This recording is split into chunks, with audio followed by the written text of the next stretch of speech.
Bonjour à tous, j'espère que vous allez bien. On se retrouve de nouveau ce dimanche 21 juin pour louer Dieu et l'adorer ensemble. Et à part ça, bonne fête à tous les papas.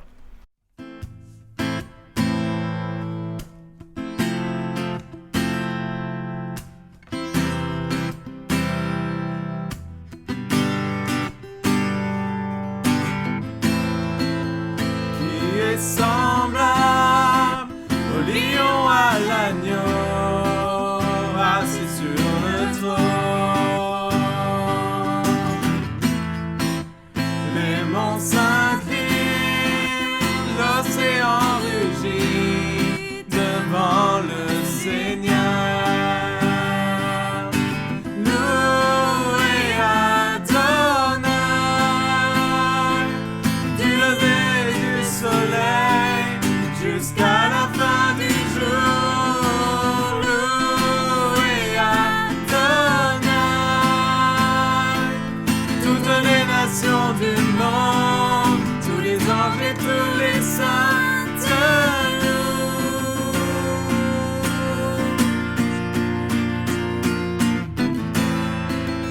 Qui est semblable au lion à l'agneau, assis sur le trône. Les monts s'inclinent, l'océan rugit devant le Seigneur.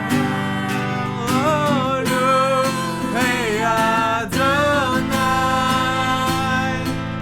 du lever du soleil jusqu'à la fin du jour. Louez Adonai,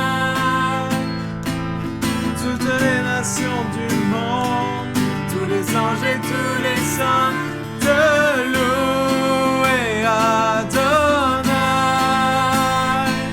du lever du soleil jusqu'à la fin du jour.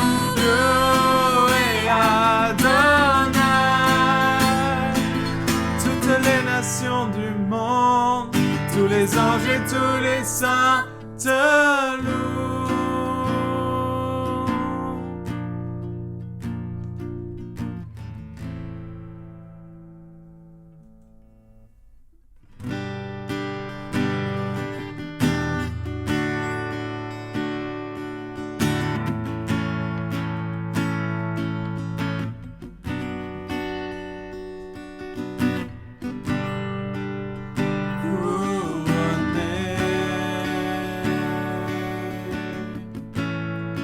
Rayonnant de majesté,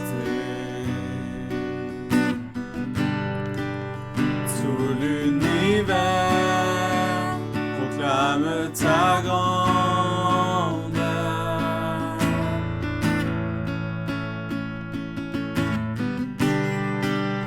Glorifié par les anges prosternés, tu es assis à la droite du Père. Jésus, merveilleux nom, qui est semblable à toi, ô Dieu. Jésus, ton précieux nom est digne d'hommage.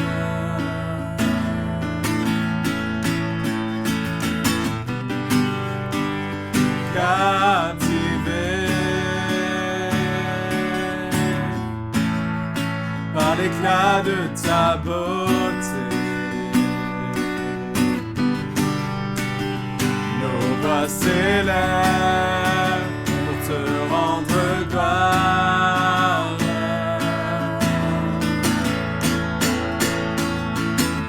Jésus, merveilleux nom, qui est semblable à toi, ô Dieu.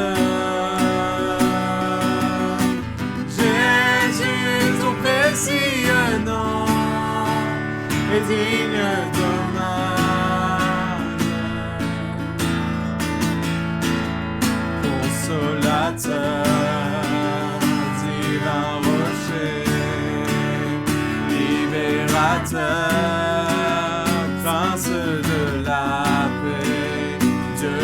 Créateur, Fils bien-aimé, Roi serviteur, Seigneur couronné, commencement, ultime fin, soleil levant, étoile du matin, Dieu tout-puissant, Dieu trois fois saint, Sauveur vivant, Maître souverain.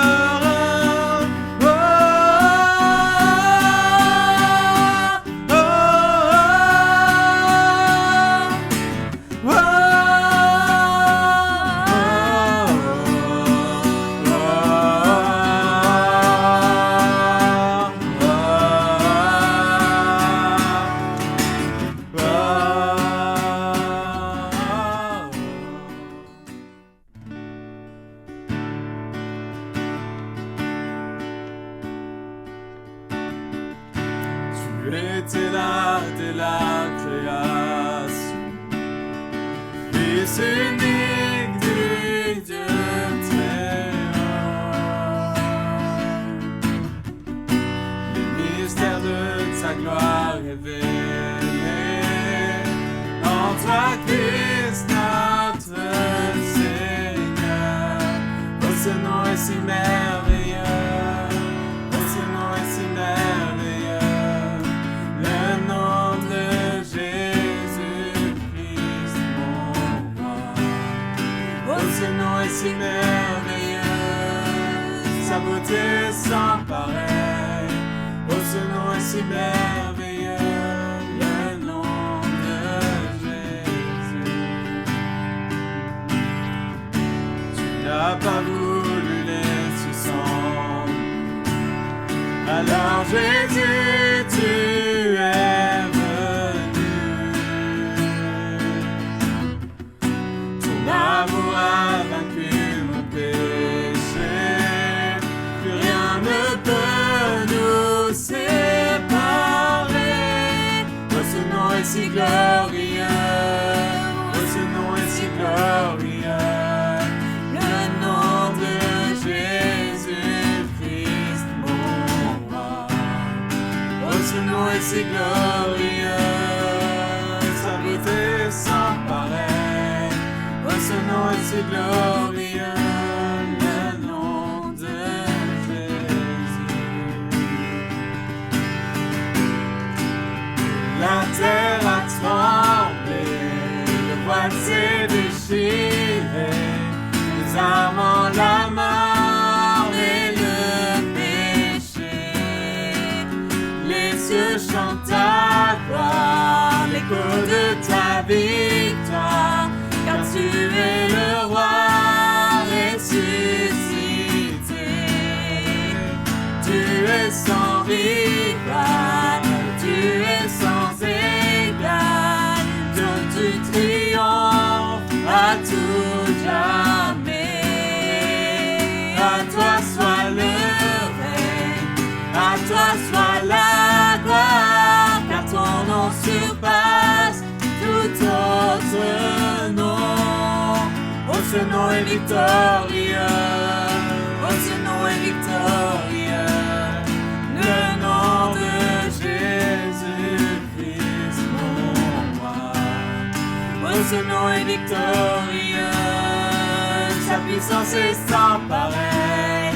Oh, ce nom est victorieux, le nom de Jésus.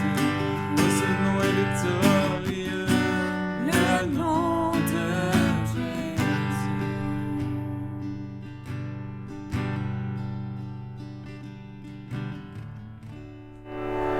Seigneur, je te remercie simplement pour qui tu es, Seigneur. Je te remercie parce que tu as donné ta vie pour nous, Seigneur. Je te remercie parce que, autant pécheurs que nous sommes, tu nous acceptes dans ton lieu de gloire, Seigneur. Je te remercie parce que tu es juste un Dieu d'amour, Seigneur. Je te remercie pour ce cœur si grand que rien ne peut le contenir, Je te remercie pour cet amour, Père. Amen.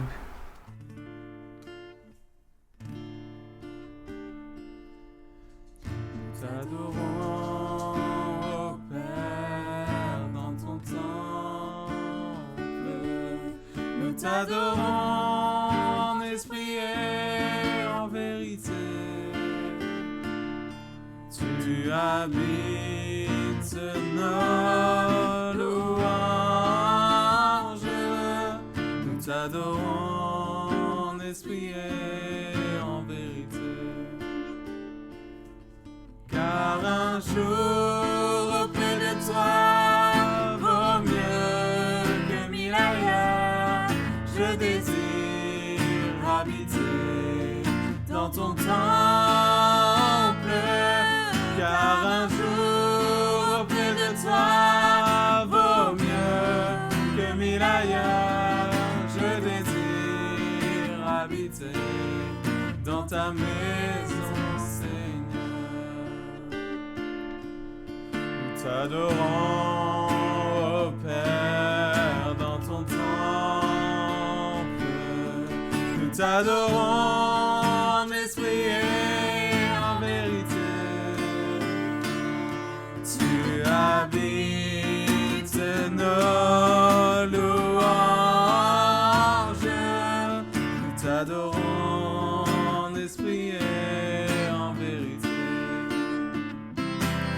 Car un jour auprès de toi vaut mieux que 1000 ailleurs. Je désire habiter dans ton temple. Car un jour auprès de toi vaut mieux que 1000 ailleurs. Je désire habiter dans ta maison, Seigneur. Je désire habiter dans ta maison, Seigneur. Je désire habiter dans ta maison, Seigneur.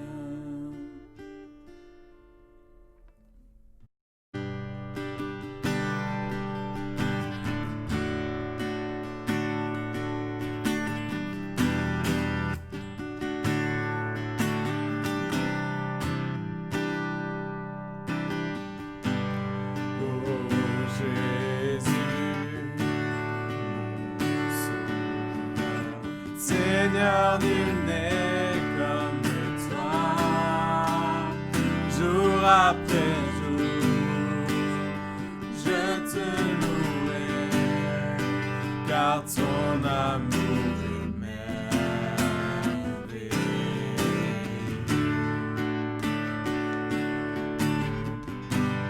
Mon abri, mon réconfort, mon rocher, tout ce qui vit, ce que je suis, ne cesse de t'adorer.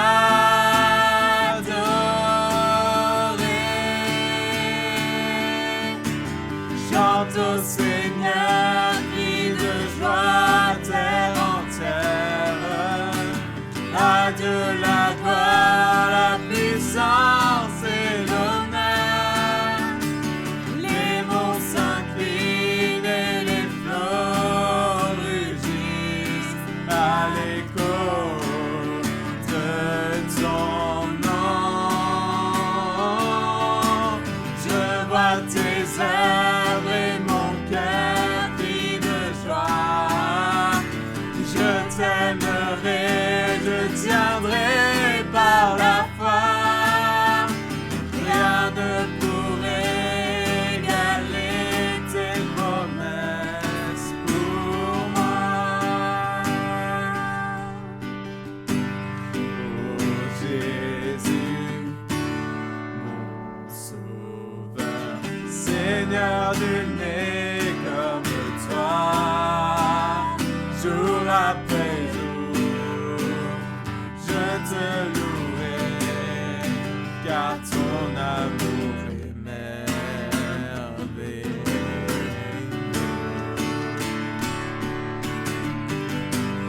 Mon abri, mon réconfort,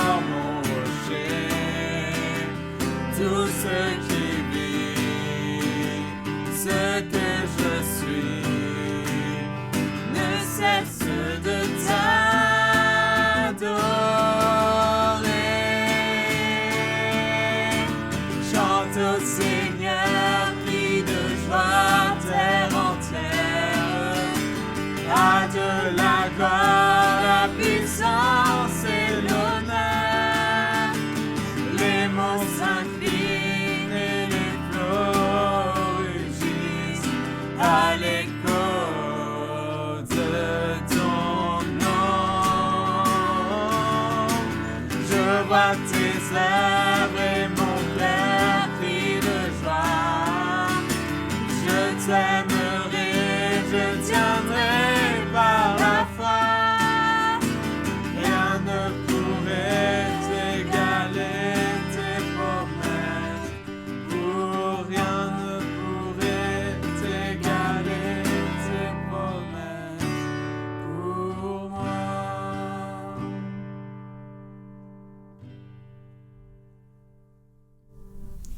Voilà, on se retrouve maintenant du coup pour le message d'Eric et je vous dis à la semaine prochaine. À bientôt, prenez soin de vous.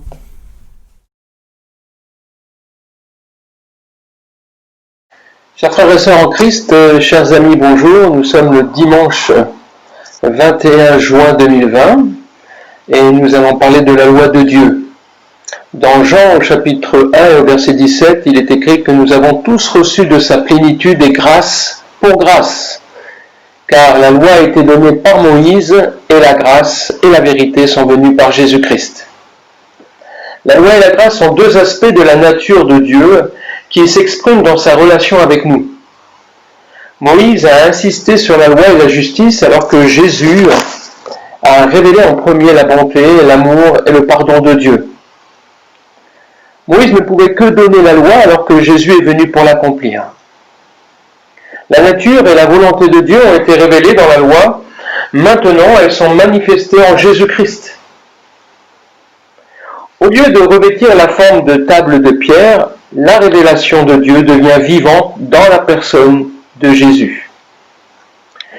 Plus nous progressons dans la connaissance de Christ, mieux nous pourrons comprendre Dieu. Dans l'Ancien Testament, Dieu a parlé par l'intermédiaire de nombreuses personnes, principalement par les prophètes qui devaient transmettre des messages particuliers. Mais personne n'avait vu Dieu. Jésus est à la fois Dieu et Fils unique du Père. En lui, Dieu a révélé son essence et sa nature d'une manière accessible à nos sens.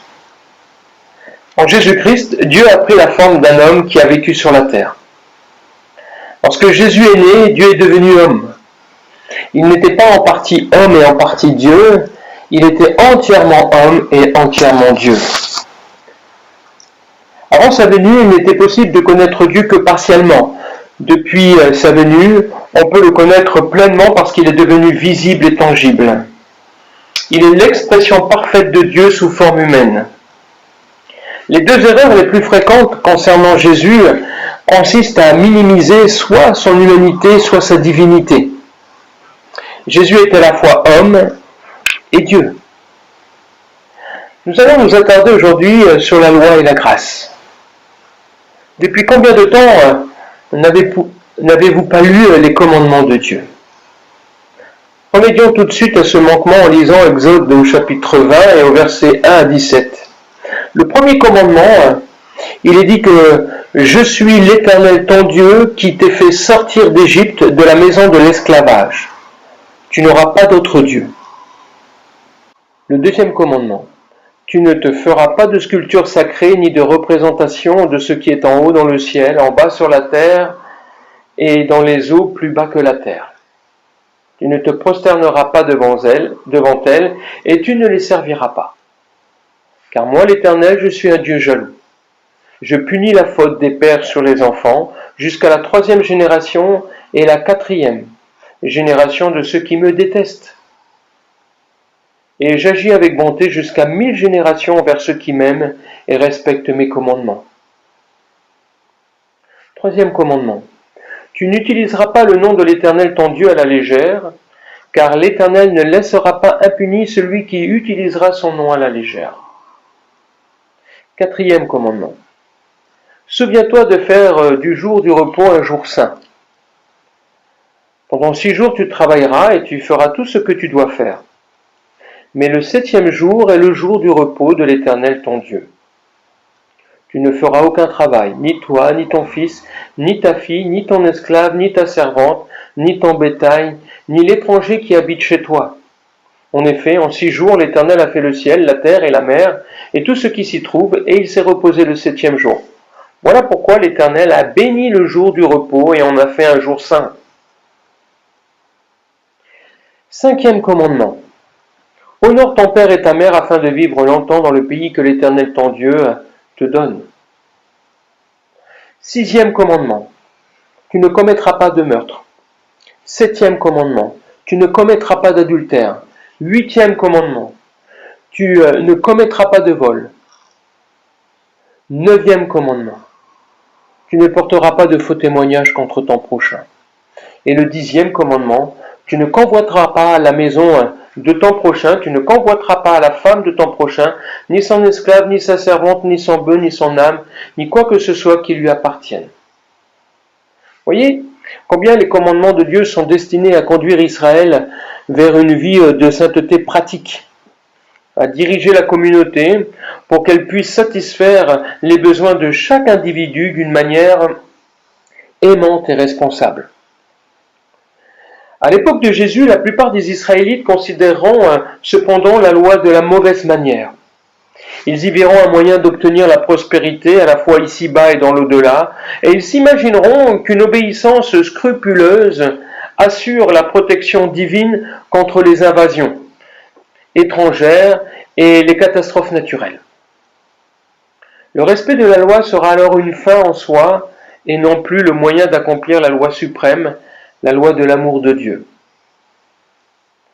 Dans l'évangile de Matthieu au chapitre 17, après son épisode de la tentation dans le désert par Satan, Jésus dit à tous de ne pas croire qu'il soit venu pour abolir la loi ou les prophètes, mais bien au contraire, il est venu pour accomplir. En ajoutant, je vous le dis en vérité, tant que le ciel et la terre n'auront pas disparu, pas une seule lettre, ni un seul trait de la lettre ne disparaîtra de la loi avant que tout ne soit arrivé. Celui donc qui violera l'un de ces plus petits commandements et qui enseignera aux hommes à faire de même sera appelé le plus petit dans le royaume des cieux, mais celui qui les mettra en pratique et les enseignera aux autres, celui-là sera appelé grand dans le royaume des cieux.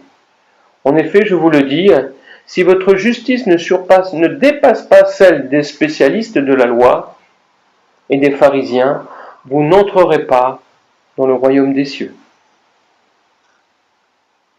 Nous allons comparer le commandement de ce que Jésus dit. Par exemple, le commandement dit dans Exode 23, « Tu n'auras pas d'autre Dieu devant moi ». Jésus a dit à ce sujet que c'est le Seigneur ton Dieu que tu adoreras et c'est lui seul que tu serviras. Pour le deuxième commandement, tu ne feras pas de sculpture sacrée. Jésus dira dans Luc au chapitre 16 et au verset 13, « Aucun serviteur ne peut servir de maître ». En Exode 27, le troisième commandement, tu n'utiliseras pas le nom de l'Éternel ton Dieu à la légère. Marc 5,34 nous dit de la part de Jésus, moi je vous dis de ne pas jurer du tout, ni par le ciel, parce que c'est le trône de Dieu. Le quatrième commandement, souviens-toi de faire du jour du repos un jour saint. Dans Marc encore au chapitre 2, au verset 27 à 28, le sabbat a été fait pour l'homme, et non l'homme pour le sabbat, de sorte que le Fils de l'homme est le Seigneur du sabbat.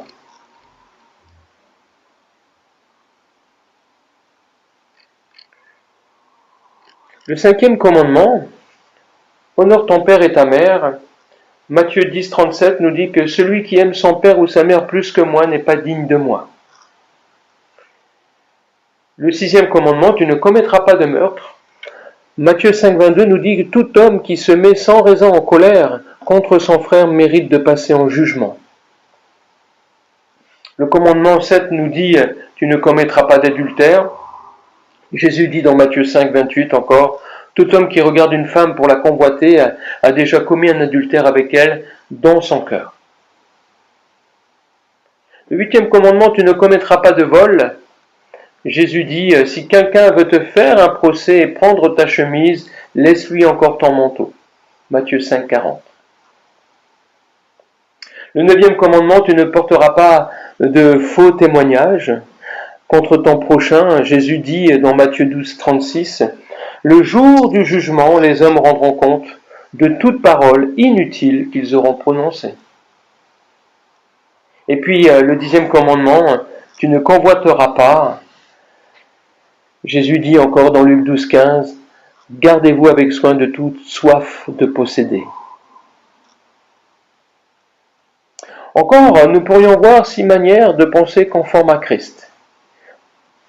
Au sujet du meurtre, et la loi nous dit de ne pas tuer, il ne suffit pas d'éviter de tuer, il faut aussi éviter toute colère ou toute haine. Plus loin encore, dans l'évangile de Matthieu, il y a l'exemple de l'offrande, des offrandes. Il ne suffit pas donc de faire régulièrement des dons, mais il faut aussi avoir une relation juste avec Dieu.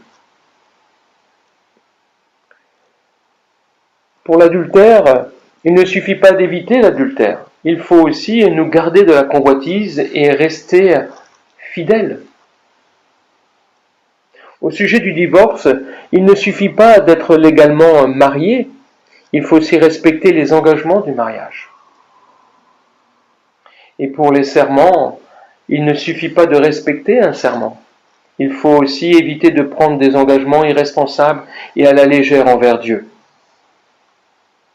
Au sujet de la vengeance, il ne suffit pas de rendre notre propre justice, il faut aussi montrer amour et bonté envers les autres.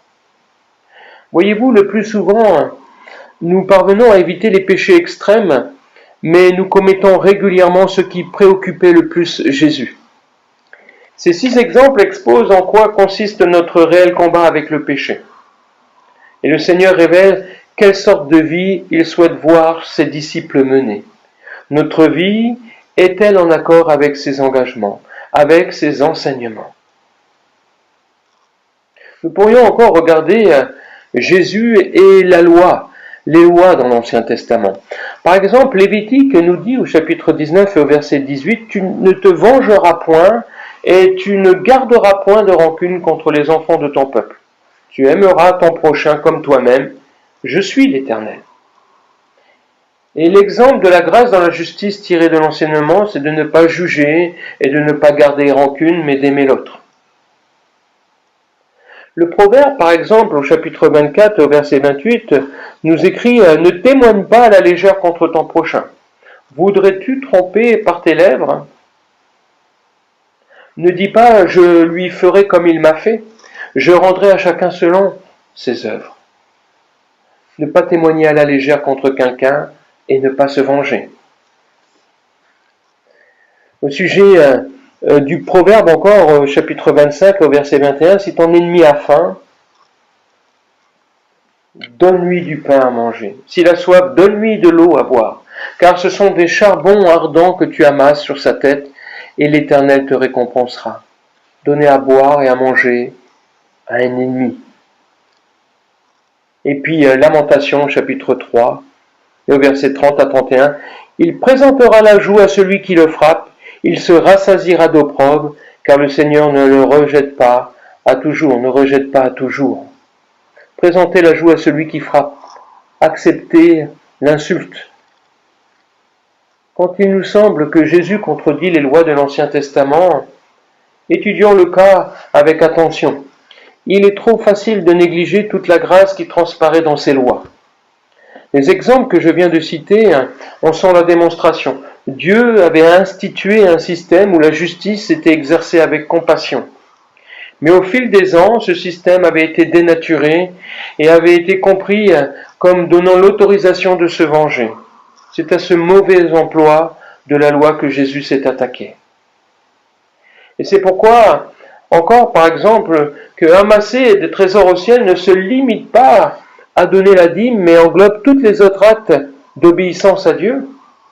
Nous avons souvent le sentiment que donner de l'argent pour l'œuvre de Dieu revient à investir au ciel. Cela ne suffit pas. Nous devrions chercher à plaire à Dieu, non seulement en nous montrant généreux, mais aussi en accomplissant ses projets dans nos vies. Le Nouveau Testament nous enseigne que la loi de Dieu a été accomplie par son Fils Jésus-Christ comme il l'avait annoncé. Jésus est le seul à n'avoir jamais péché de toute son existence éternelle. Ainsi, il a pu accomplir toute la loi. Il est écrit que si vous accomplissez la loi royale, selon l'Écriture, tu aimeras ton prochain comme toi-même, vous faites bien. Mais si vous faites du favoritisme, vous commettez un péché. Vous êtes condamnés par la loi comme des transgresseurs. Celui qui observe toute la loi mais pêche contre un seul commandement devient coupable de tous. Car en effet, celui qui a dit « tu ne commettras pas d'adultère » a dit aussi « tu ne tueras point ». Or, si tu ne commets pas d'adultère mais que tu commettes un meurtre, tu deviens transgresseur de la loi. Parlez et agissez comme devant être jugés par une loi de liberté, car le jugement est sans miséricorde pour qui n'a pas fait miséricorde. Et la miséricorde triomphe du jugement. La foi et l'amour que nous portons au Seigneur Jésus-Christ nous transposent non plus en une loi qui nous condamne, mais en une loi parfaite, une loi de la liberté, qui nous fait accomplir les œuvres de Dieu. Lorsqu'il est écrit que quelqu'un dira « toi tu as la foi et moi j'ai les œuvres », alors montre-moi ta foi sans les œuvres et je te montrerai la foi par mes œuvres. Il est ici question des œuvres que produit la loi de Dieu logée dans nos cœurs par la grâce que nous trouvons en Jésus-Christ. La loi de Dieu, accomplie en nous par Jésus-Christ, rend vivante et efficace notre foi et notre amour. Alors je vous laisse avec cette parole du Nouveau Testament. Soyez patients, donc, frères, jusqu'à l'avènement du Seigneur. Soyez patients, affermissez vos cœurs, car l'avènement du Seigneur est proche. Que la loi de Dieu soit le sujet de toutes vos pensées. Que Dieu vous bénisse richement en lui et en Jésus-Christ. Amen.